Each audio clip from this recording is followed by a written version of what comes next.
आज मैं तुम लोगों को एक जंगल में रहने वाले हाथी की कहानी सुनाऊंगी, जो कि खुद को बहुत ही ताकतवर समझता था। एक बार की बात है, एक जंगल में एक हाथी रहा करता था, जो कि बहुत ही दुष्ट था। वो जंगल के बाकी जानवरों को बहुत परेशान करता था। जंगल के सारे जानवर उससे बहुत परेशान रहने लगे थे, लेकिन वो उसका कुछ कर नहीं सकते थे, क्योंकि हाथी आकार और ताकत दोनों में ही उनसे बहुत आगे था। एक दिन वो हाथी कहीं जा रहा था तो उसे रास्ते में एक वृक्ष दिखा।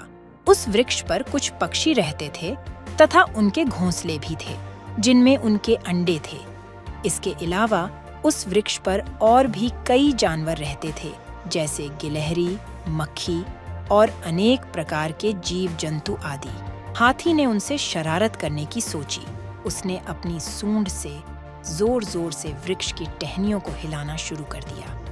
उस वृक्ष पर रहने वाले सभी जानवर बहुत डर गए और उन्होंने जोर जोर से आवाजें निकालना शुरू कर दिया, लेकिन हाथी ने उनकी आवाज न सुनी। वो टहनियों को हिलाए जा रहा था।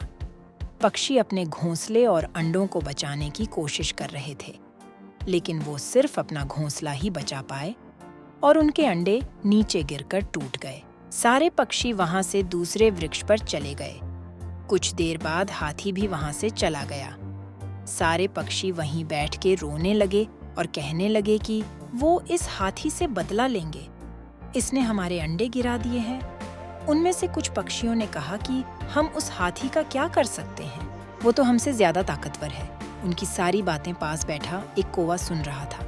उनकी बातें सुनकर कौवे ने उनसे कहा कि यदि तुम उस हाथी को सबक सिखाना चाहते हो तो मैं तुम्हारी मदद कर सकता हूँ। उसने कहा कि इस हाथी ने उसको और उसके दोस्तों को भी बहुत तंग किया है, वो भी इससे बदला लेना चाहता है। तब सभी पक्षियों ने उससे कहा कि हम उसका क्या कर सकते हैं। तब कौवे ने कहा कि एकता में बल होता है, हम सब साथ मिलकर उसे सबक सिखा सकते हैं। कौवे ने कहा कि मेरा एक दोस्त मेंढक भी है, हम उसकी मदद भी ले सकते हैं और हम कुछ और दोस्तों की मदद भी ले सकते हैं। उसकी बात सुनकर कुछ पक्षियों में हौसला जाग गया। उन्होंने कहा कि हम भी इस काम में मदद करेंगे और हमारे कुछ दोस्त भी थे उस वृक्ष पर, जैसे गिलहरी और मक्खी, वो हमारी मदद करेंगे। फिर वो सब जोश के साथ हाथी को सबक सिखाने के काम पर लग गए।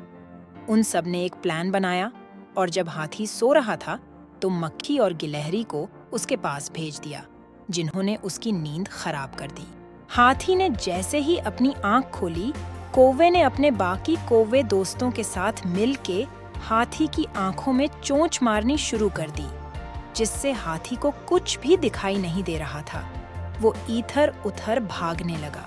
बाकी सभी पक्षी भी उसे चोंच मार के खाई की ओर भगाने लगे। हाथी खाई की ओर जा रहा था, तभी उसे आता देख मेंढक, जो वहां उसका इंतजार कर रहे थे, वो आवाज निकालने लगे। मेंढकों की आवाज को सुनकर हाथी को लगा कि वहां एक तालाब या नदी है। उसने ये सोचकर छलांग लगा दी और मर गया। अब जंगल के सारे जानवरों को उससे छुटकारा मिल गया था। अब वो खुशी से अपना जीवन बिताने लगे। इस कहानी से हमें ये सीख मिलती है कि एकता में बल होता है। यदि हम सब एक साथ मिल जाएं, तो कोई भी काम मुश्किल नहीं है। हम एक साथ किसी भी काम को आसानी से कर सकते हैं। इस तरह की और भी अच्छी अच्छी कहानियाँ सुनने के लिए हमारे इस चैनल को सब्सक्राइब कर दें और हमें कमेंट करके बताएं कि अगली कहानी आप किस टॉपिक पे सुनना चाहते हैं। मिलते हैं अगली वीडियो में। तब तक के लिए बाय बाय।